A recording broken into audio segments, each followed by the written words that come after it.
Hintayin namin si Masami. Surprise! Oh, dumating oh. Ayan oh. Ginulintang ang lahat. Dumating siya ngayong araw na to. Ayan, hintayin namin si Masami. May surprise kami para sa kanya.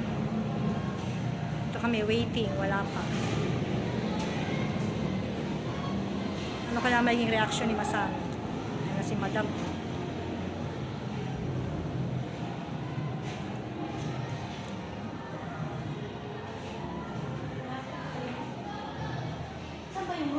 Ayun lang, yung lumabas yung teacher. Yan yung una. Yan yung unang subject, pangalawa yan. Ayan na, ito na kami. Papasok na kami sa room. Surprise!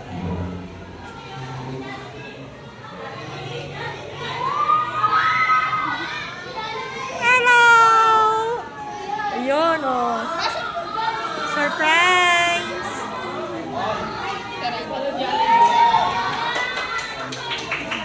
Ay, sorry po, ma'am. Nagulat siya, oh.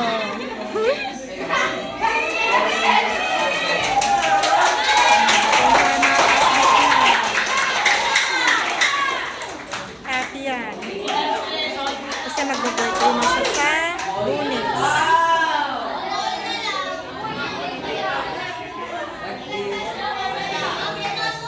Kung sabang namin yung teacher niya sa English.